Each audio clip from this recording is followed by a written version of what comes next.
इतिहास का सबसे बड़ा जुआ। हरिशंकर परसाई। इधर पंचम गुरु का मशहूर जुए का अड्डा चलता है। पुलिस, ऊंचे अफसरान और धनी मानी लोगों के नैतिक सहयोग से यह अड्डा फल फूल रहा है। यानी फूलने की झंझट में न पड़कर एकदम फल जाता है। हर जुए के अड्डे में छोकरे होते हैं जो पान, बीड़ी और दारू का इंतजाम करते हैं, जुआरियों की सेवा करते हैं। पंचम गुरु के अड्डे में एक तेज छोकरा है, उसे पूर्व स्मृति है। वो कहता है कि द्वापर में भी वो छोकरा ही था और लच्छू उस्ताद के जुए के अड्डे में काम करता था। जब दुर्योधन ने युधिष्ठिर के साथ जुआ खेला था, तब उन्होंने लच्छू उस्ताद से एक अच्छा छोकरा देने के लिए कहा था। लच्छू उस्ताद ने इसी छोकरे को भेज दिया था। वो कहता है कि उसने इतिहास का वो सबसे बड़ा जुआ देखा था। उसी के शब्दों में लेखक: साहब, बड़े बड़े जुए के फड़ देखे, बड़े बड़े जुआरी देखे, पर वैसा जुआ नहीं देखा। लच्छू उस्ताद ने कहा था कि छोकरे, राजा लोगों का जुआ है, बड़े बड़े वीर वहां होंगे।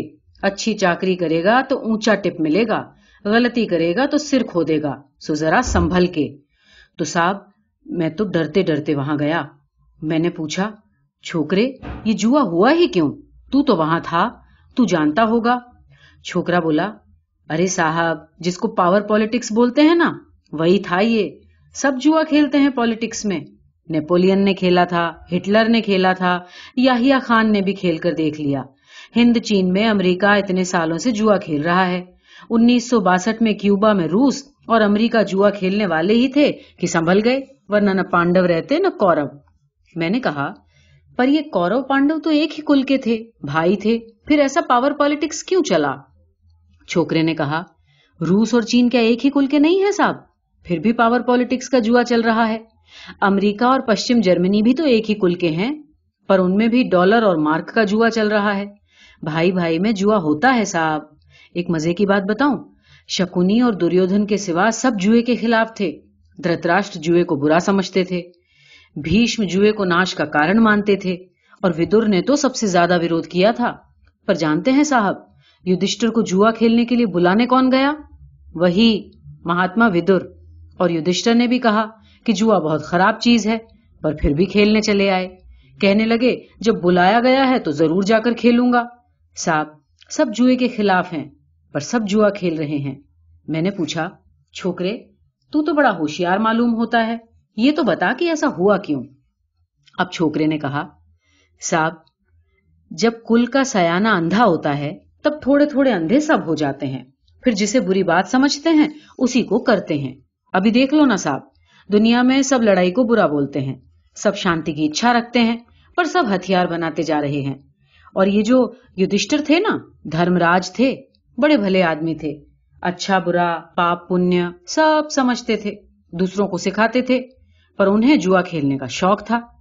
हर बड़े आदमी में एक न एक खराबी होती ही है साहब। हमारे लच्छू उस्ताद ने उनसे कहा था, महाराज, जुआ खेलने का ही शौक है तो हमारे अड्डे पर आ जाया करो। अरे हारोगे भी तो कितना, 1000, 5000, 10,000 सिक्के, वेश बदल कर आ जाया करो, कोई जानेगा भी नहीं। और महाराज, पांसा नहीं 3 पत्ती खेलो, आपको पांसा फेंकना आता नहीं है। किसी दिन पांसे के जुए में आप भाइयों की कमाई हुई प्रॉपर्टी उड़ा देंगे। पर नहीं, वो तो माने ही नहीं। आखिर वही हुआ जो हमारे लच्छू उस्ताद ने कहा था। कौरव बैठे हैं, पांडवों का इंतजार कर रहे हैं, धृतराष्ट्र भी उत्सुक हैं। दिखता नहीं है तो पूछते हैं, आ गए? कोने में विदुर खिन्न बैठे हैं, भीष्म बेचैन, दुर्योधन और शकुनी उत्तेजित, कर्ण शांत और संतुष्ट। उधर का हाल ये है कि पांडव जानते हैं कि हारेंगे, फिर भी खेलने को चले आ रहे हैं। आगे युधिष्ठिर हैं, पीछे भीम, उसके पीछे अर्जुन, नकुल और सहदेव। भीम उत्तेजित हैं, बाकी भाई इस तरह तटस्थ भाव से चले आ रहे हैं कि बड़े भैया जो भी करें ठीक है। आमने सामने बैठ गए। मैं पानी पिलाने के बहाने युधिष्ठिर के पास गया और मैंने कान में कहा, धर्मराज, 3 पत्ती खेलो, 3 पत्ती, पांसा मत खेलना, तुम्हें पांसा फेंकना आता नहीं है। इसी वक्त शकुनी ने मुझे देख लिया और पुकारा, ए छोकरे, उधर क्या कर रहा है? एक बीड़ी का कट्टा उठा कर ला। दुर्योधन बोलता है, दांव मैं लगाऊंगा, पर पांसे मेरी तरफ से मामा शकुनी फेंकेंगे। भला बताइए, ऐसा भी होता है कि दाव एक लगाए और पांसा दूसरा फेंके? मैंने कहा, होता है रे, पॉलिटिक्स में होता है। देखा नहीं, दाव याहिया खान ने लगाया और पांसे निक्सन और माओ ने फेंके, 2-2 शकुनी मामा। और हम अगर युधिष्ठिर जैसे बने रहते तो हमारा भी कबाड़ा हो जाता, पर हमने कह दिया कि तेरा शकुनी तो हमारा भी रसुनी, फेंक दिया पासा। छोकरा बोला, बिल्कुल ठीक बात बोले साहब आप। युधिष्ठिर भी कह देते कि तुम्हारी तरफ से अगर शकुनी पासा फेंकेंगे तो हमारी तरफ से भी लच्छू उस्ताद फेंकेंगे। शकुनी किसी का लोहा मानता था तो हमारे उस्ताद लच्छू उस्ताद का, पर युधिष्ठिर के हाथ तो पासा फेंकने को कुल बुला रहे थे ना। वो इस शर्त को भी मान गए और चालू हो गया साहब जुआ। युधिष्ठिर ने लगा दिए दाव पर सोना और रत्न और फेंके पासे। फिर शकुनी ने पासे फेंके और चिल्लाया जीत लिया। एक बात माननी पड़ेगी साहब, शकुनी था उस्ताद, जैसा चाहता वैसे पासे फेंक लेता। ये बात तो उड़ाई हुई है कि वो कपटी था, असल में वो बहुत अच्छा खिलाड़ी था। फिर लगा दाव, लाखों अशरफी मनो सोना। धर्मराज ने पासे फेंके, फिर शकुनी ने फेंके और चिल्लाया जीत लिया। धर्मराज तो जुए के नशे में धुत हो गए थे। उन्होंने सब प्रॉपर्टी, हाथी, घोड़े, गाय दाव पर लगा दी और हार गए। मैंने कहा अब बंद कर दो महाराज, पर वो बोले नहीं, अगला दाव तो मैं ही जीतूंगा। पर अब दाव पर लगाने को बचा ही क्या था, सिर्फ आदमी बचे थे और वे सेनापतियों और नौकरों को दाव लगाने लगे और हारने लगे। मैंने पूछा, क्यों रे छोकरे, जब आदमी दांव पर लगने लगे तो किसी ने रोका नहीं? उसने कहा, रोका साहब, बिल्कुल रोका, पर धर्मराज को होश कहां था। उधर बेचारे विदुर जरूर बार बार धृतराष्ट्र से कहते थे कि लड़के को रोको वरना अनिष्ट होगा, पर अंधे राजा बेटे के मुंह में और अंधे हो गए। उधर दुशासन, दुर्योधन, शकुनी वगैरह पांडवों की खिल्लियां उड़ाने लगे, उनका अपमान करते थे। इधर भीम क्रोध से कसमसा जाते। बाकी पांडव बड़े भाई के लिहाज से मुंह लटकाए बैठे थे। आदमी दांव पर लगने लगे साहब और हारे जाने लगे। दास दासी सब धर्मराज हार गए। पसीना आ रहा था युधिष्ठिर को। मुझे पुकारा, छोकरे पानी पिला। मैंने उन्हें पानी पिलाते हुए कहा, महाराज अब भाइयों को लेकर भाग जाओ। पर नहीं, वो कहां मानने वाले थे। उन्होंने नकुल और सहदेव को दांव पर लगा दिया, हार गए। शकुनी चिल्लाया, छोकरे थोड़ी दारू ला। अब साहब युधिष्ठिर ने भीम और अर्जुन को भी दांव पर लगा दिया, हार गए।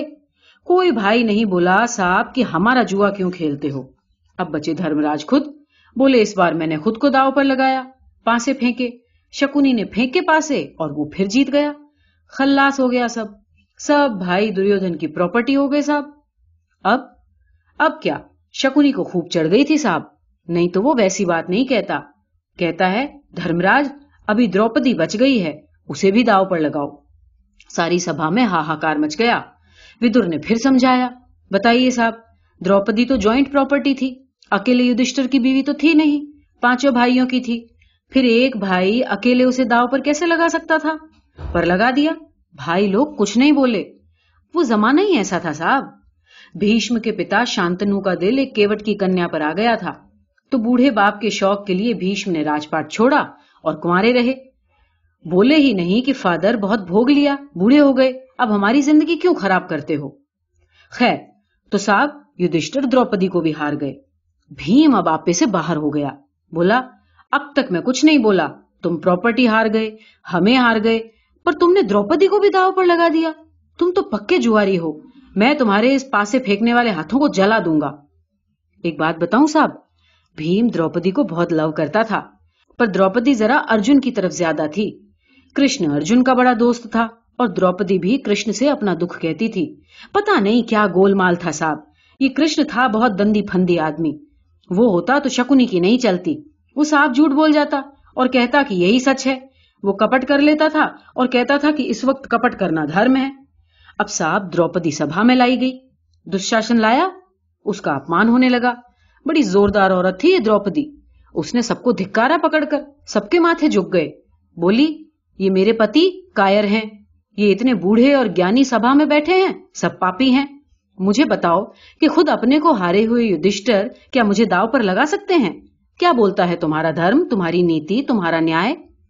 साहब सब सुन्न हो गए, कोई नहीं बोला, कुछ नहीं बोला। मैंने कहा, छोकरे, कौरवों की तरफ तो बड़े बड़े लोग थे, बड़े बूढ़े, वे सही बात क्यों नहीं बोले? इस पर छोकरा हंसा, बोला, साहब वो सब तो सिंडिकेट ही हो गए थे, अनुशासन में बंध गए थे। निजलिंगप्पा जी जिसको डिसिप्लिन बोले थे ना, वही हो गया था। अंतरात्मा की आवाज और अनुशासन का झगड़ा था। द्रौपदी कहती थी कि तुम्हारी अंतरात्मा क्या बोलती है। पर वो सब बूढ़े और ज्ञानी जैसे जवाब में कह रहे हो कि अंतरात्मा की आवाज ही नहीं, हम तो अनुशासन से चलने वाले हैं, इसलिए चुप हैं। और साहब, आप जानते ही हैं, जैसा सिंडिकेटी अनुशासन वालों की गत हुई, वैसी ही इन द्वापर के सिंडिकेटियों की महाभारत में हुई। मैंने पूछा, छोकरे, फिर पांडवों ने क्या किया? वो बोला, फिर पांडवों ने कुछ नहीं, द्रौपदी ने किया। उसने धृतराष्ट्र को खुश करके अपने पतियों और प्रॉपर्टी को वापस ले लिया। ये दूसरा जुआ था साहब। द्रौपदी ने वो पासे फेंके, क्रोध, धिक्कार और विलाप के कि वो जीत गई। अब पांडव वापस घर को चले। इधर दुर्योधन बड़बड़ाया कि अब वो बदला लेगा। उसने शकुनी से सलाह ली। वो दौड़कर युधिष्ठिर के पास गया और बोला, एक बार और खेल लो। बड़े बौड़म थे धर्मराज। और साहब, धर्मराज जानते हुए भी कि हम फिर हारेंगे, फिर खेलने के लिए लौट आए। अब आगे का हाल तो आप जानते ही हैं। एक ही दाव में पांडवों को 12 साल का वनवास और 1 वर्ष का अज्ञातवास हो गया। दुर्योधन का पॉलिटिक्स चल गया साहब। 13 साल तक राजनैतिक विरोधी को बियाबान में रखकर उसने अपनी पोजीशन मजबूत करने की ठान ली थी। लड़का चुप हो गया, उदास हो गया। कहने लगा, ऐसा जुआ कभी नहीं देखा साहब। मुझे तो रोना आ गया था साहब, जब पांडव वनवासियों का बेस धारण करके चल दिए। भीम लाल पीले हो रहे थे, पर विवश थे, और बेचारी द्रौपदी बिलखती हुई पीछे चली जा रही थी। रास्ते में लच्छू उस्ताद मिले युधिष्ठिर को। बोले, धर्मराज, 13 साल का चांस मिला है, इसमें कम से कम एक भाई को तो अच्छा जुआरी बनाओ। तीर कमान सिखाने से कुछ नहीं होता। तीर कमान को तो 500 ने मार दिया। 5 पांडवों में से कम एक को तो जुआ खेलने में एक्सपर्ट होना चाहिए। बोलो, अपने अड्डे के घसीटे को साथ कर दूं, वो सिखा देगा। पर धर्मराज कहां मानने वाले थे। उन्होंने ये बात भी नहीं मानी और आखिर वन को चले गए।